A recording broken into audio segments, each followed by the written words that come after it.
এটা first time এশিয়াতে হচ্ছে এবং ফার্স্ট টাইম দেয়ারফর বাংলাদেশে হচ্ছে। যে young aspiring musician, artist, song creators তারা প্রচুর আছেন, তাদের একটা প্ল্যাটফর্মের দরকার। ইউরোভিশন সম্পর্কে একটা জিনিস না বললেই নয়, সেটা হচ্ছে যেটা কিন্তু 1956 থেকে হয়ে আসছে এবং আপনারা জানবেন হয়তো যে এইটা সবচেয়ে লংগেস্ট রানিং সং কন্টেস্ট এবং সবচেয়ে largest viewing in a television song contest. এবং যেটা আমার পূর্ববর্তী বক্তারা বলে গেলেন যে এটা ফার্স্ট টাইম এশিয়াতে হচ্ছে এবং ফার্স্ট টাইম দেয়ারফর বাংলাদেশে হচ্ছে।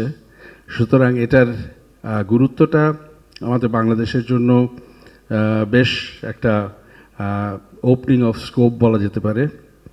তো আমি মনে করি যে আমাদের দেশে আপনারা জানেন যে young aspiring musician, artist, song creators তারা প্রচুর আছেন, তাদের একটা প্ল্যাটফর্মের দরকার তাদের এক্সপোজারের জন্য।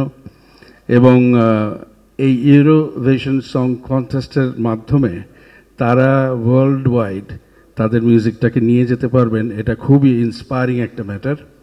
এবং এটার সাথে এটাও ইম্পর্ট্যান্ট যে একেবারে ট্যালেন্টেড না, ইভেন প্রফেশনালি যারা মিউজিক করছেন এবং অলরেডি স্ট্যাবলিশ করেছেন, তাদের একটা ফুটপ্রিন্ট বাংলাদেশের মিউজিকে আছে, তারাও এটাতে কন্টেস্ট করতে পারবেন।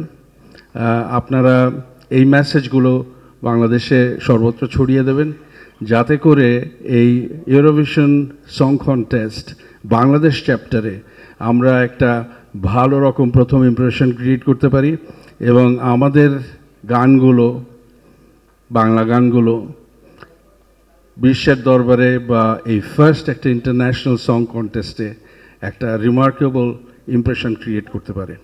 বঙ্গকে আবার ধন্যবাদ জানাই একটা ওয়ান্ডারফুল ইনিশিয়েটিভের জন্য, amongst many good things that they are doing.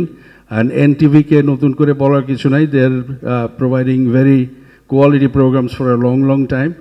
আর আপনাদের উপস্থিতিতে এই মেসেজটা বাংলাদেশে ছড়িয়ে যাবে, এটাই আশা করি।